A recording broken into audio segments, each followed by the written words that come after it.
Imagine looking at a market screen, right?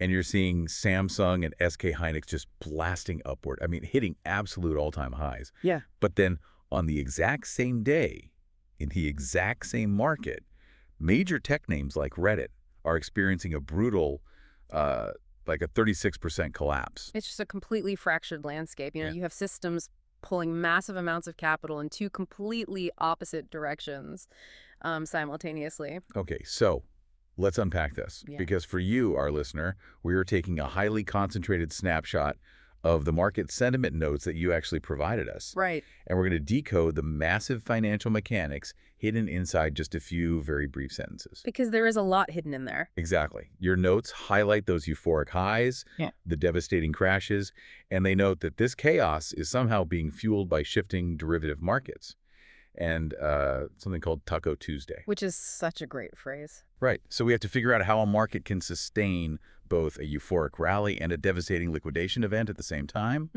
And, what hidden catalyst is driving investors back into the fray. Well, to understand that paradox, I think the most logical starting point is the extreme momentum happening on the winning side of the ledger. The peaks. Exactly. The notes specifically call out Samsung and SK Hynix pushing back close to all-time highs, or, ATH. Right, the ATH. And crucially, the notes mention that EWY is following suit. Yeah. And we know EWY tracks the broader South Korean market. But I really want to look at the underlying physics here because I'm thinking about it like a freight train. Okay, a freight train. Look at that. Right. So if Samsung and SK Hynix are these colossal, heavy-duty freight locomotives, roaring up the mountain, Right. is EWY just the string of cargo cars getting physically dragged up that steep grade? Like, does an asset following suit in this context imply broader fundamental strength across the whole Korean market? Or is this just a mechanical reality of how these indices work? Well, what's fascinating here is how passive flows and market cap weighting actually distort the illusion of a broad rally. Distorted how? So Samsung and SK Hynix are absolute behemoths, right?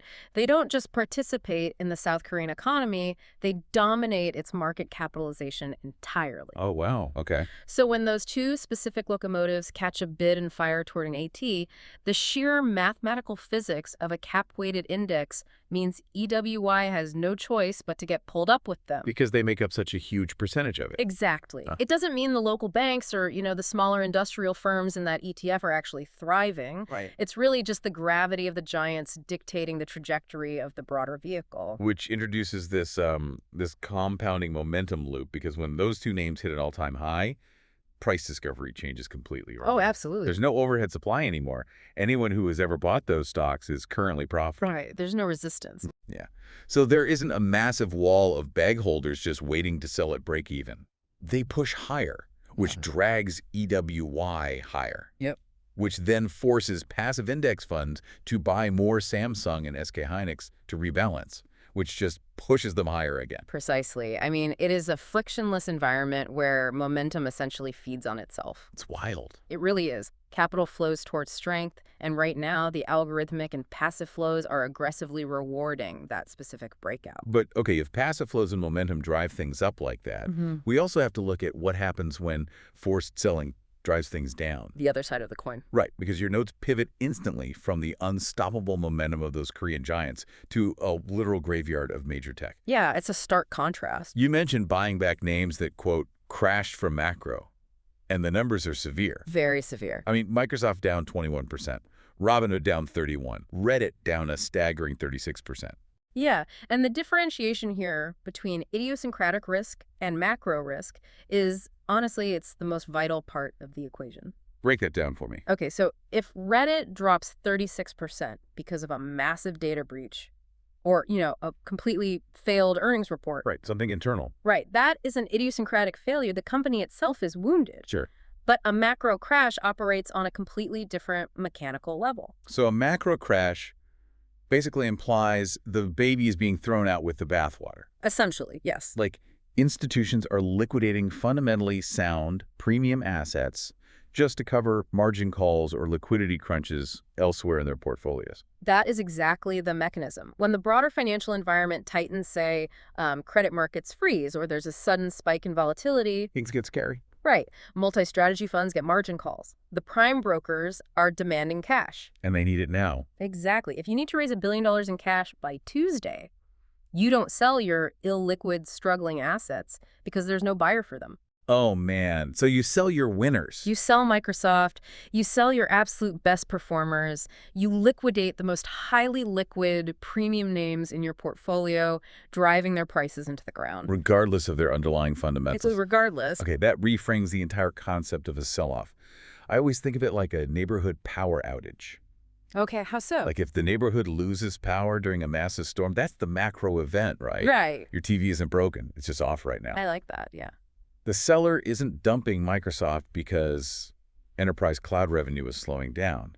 They are dumping it because they have a gun to their head for liquidity. Exactly. They need the cash, not because the asset is bad.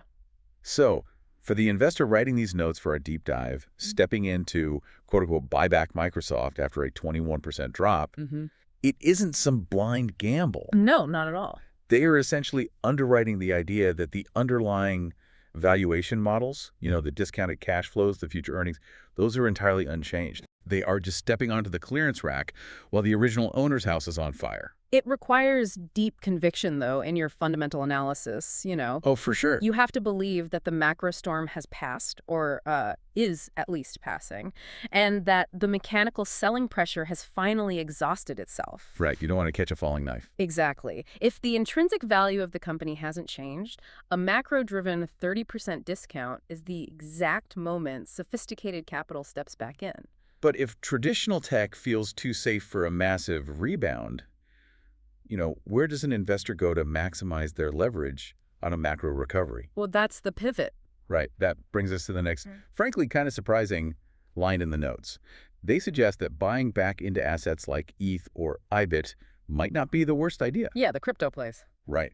We are talking about Ethereum and a Bitcoin proxy sitting right next to Microsoft and Robinhood in a traditional recovery strategy. It really highlights a massive evolution in portfolio theory over the last few years, I think. How do you mean? Well, previously, digital assets were treated as these uncorrelated hedges, right? They operated on their own sovereign island. Yeah, totally separate from the stock market. But the phrasing here, pairing them with tech, it shows how the market actually categorizes them now. But, here's where it gets really interesting.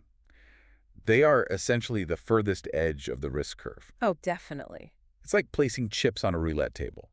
If you are betting on a full system recovery from a liquidity crash, you allocate some capital to the safe harbors, like Microsoft. Right, the blue chips. But then you put a stack on the high beta proxies, the assets that are going to absolutely explode the second fiat liquidity re-enters the system. Exactly. Are Ethereum and Bitcoin just functioning as these hypersensitive macro sponges at this point? Macro sponge is a highly accurate way to look at it, actually. Yeah, because digital assets don't have traditional cash flows or quarterly earnings reports. Right, no dividends. Right. Their pricing is almost entirely a function of global fiat liquidity.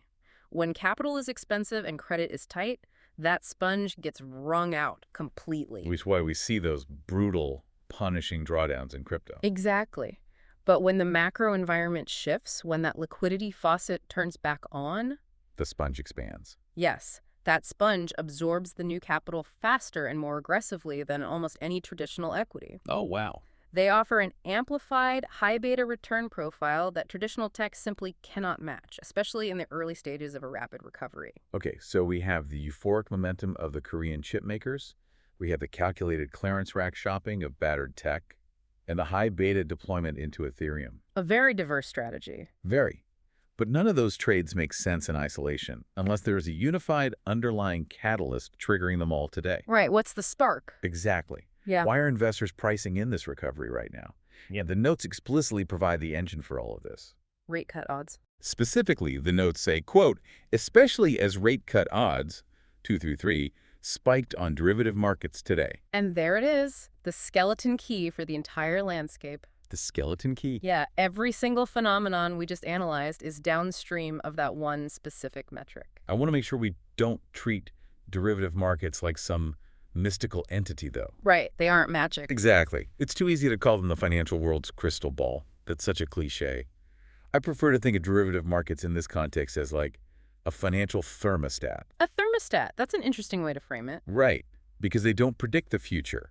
Rather, they allow massive institutions to actively price in the exact temperature of future capital costs right now. Okay, I see where you're going. So when the notes say the odds of 2 to 3 rate cuts spiked, it means billions of dollars in leveraged bets suddenly shifted to say the Federal Reserve is going to make money significantly cheaper very soon. Yes, and so if we connect this to the bigger picture, you have to look at the fundamental mathematics of why cheaper money sparks this kind of aggressive buying. Okay, lay it on me. It comes down to discounted cash flow models, or DCF. Ah, the dreaded DCF. Right. When an analyst values a growth stock like Microsoft, they project its cash flows 10 years into the future. Sure. And then they discount those future dollars back to today's value using the current risk-free interest rate. Because $1 tomorrow is worth less than $1 today. Exactly. Especially if interest rates are high. Precisely. If interest rates are sitting at 5%, those future earnings get aggressively discounted. So the stock's current valuation compresses. But the moment derivative markets spike to price in 2 or 3 rate cuts, that discount rate plummets in those mathematical models. Instantly. Mechanically. The present value of Microsoft's future earnings becomes significantly higher. Oh, wow. So it's not just blind optimism from traders. Not at all. It's an algorithmic repricing. The derivative market thermostat drops the temperature of capital. The DCF models automatically spit out higher fair value targets for every growth equity on the board, and the capital just floods in. It's pure math.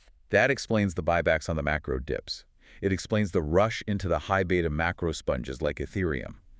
Cheaper fiat liquidity is basically the rising tide that lifts all of these heavily battered boats. And it acts as the ultimate antidote to the margin call liquidations we discussed earlier. Right, because the pressure comes off. Exactly. The moment the cost of capital goes down, borrowing becomes cheaper, the pressure on those multi-strategy funds eases, the forced selling completely stops, and the buyers regain total control of price discovery.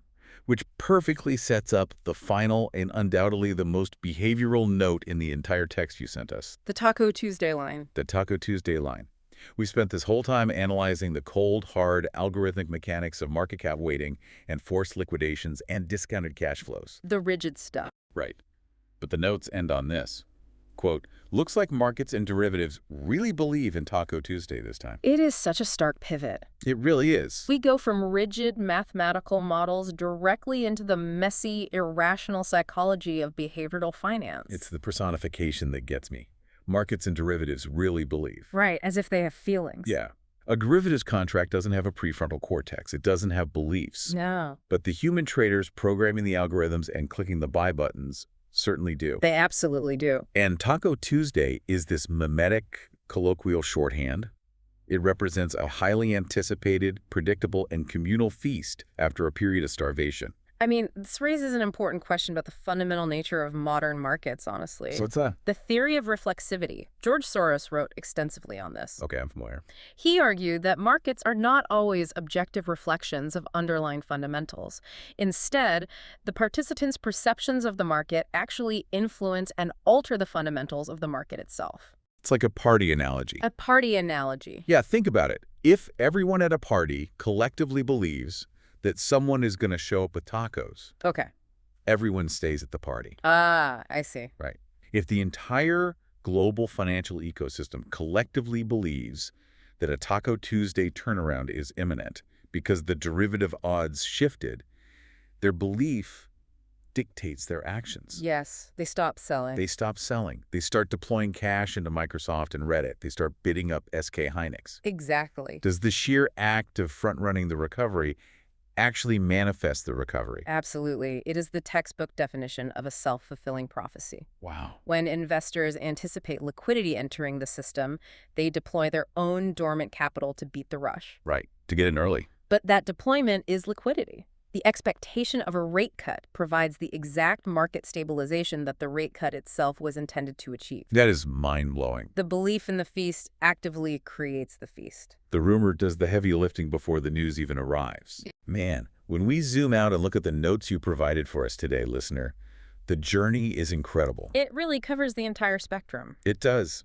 We started by dissecting the frictionless, self-compounding momentum of SK Hynix, dragging broader passive indices up the mountain. Right. Then we shifted into the mechanics of forced liquidations, where premium assets like Reddit and Microsoft are gutted just to satisfy margin calls, creating these massive valuation discrepancies. And then we examine the evolution of the risk curve, where assets like Ethereum are no longer viewed as just isolated hedges. Right, the macro sponges. Exactly, highly levered macro sponges ready to absorb new liquidity. And we tied it all together with the ultimate catalyst, the derivative market's thermostat, pricing in a lower cost of capital, mathematically rewriting valuation models across the board.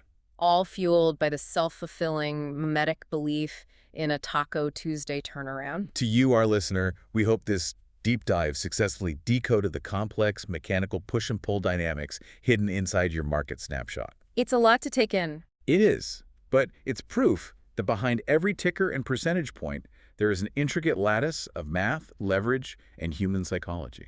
It is a brilliantly constructed system when viewed from the inside. But, there's one final critical dynamic we really have to leave you with. Oh, what's that? Something to evaluate as you navigate this specific market landscape. We established that this entire unified field theory, the buying of the macro dips, the high beta crypto plays, the soaring tech valuations, is currently resting entirely on the derivative market's pricing of 2 to 3 rate cuts. Right, the thermostat is dictating the behavior. But the thermostat does not control the actual weather. Oh, man. What happens to this intricately stacked house of cards if the actual central bankers look at the inflation data, refuse to conform to the derivative market's expectations, and deliver 0 rate cuts? Just pull the rug out completely. Exactly. If the self-fulfilling prophecy of Taco Tuesday runs out of underlying capital, are we looking at the foundation of a new bull market, or are we simply witnessing a massive, highly leveraged mirage built entirely on borrowed belief?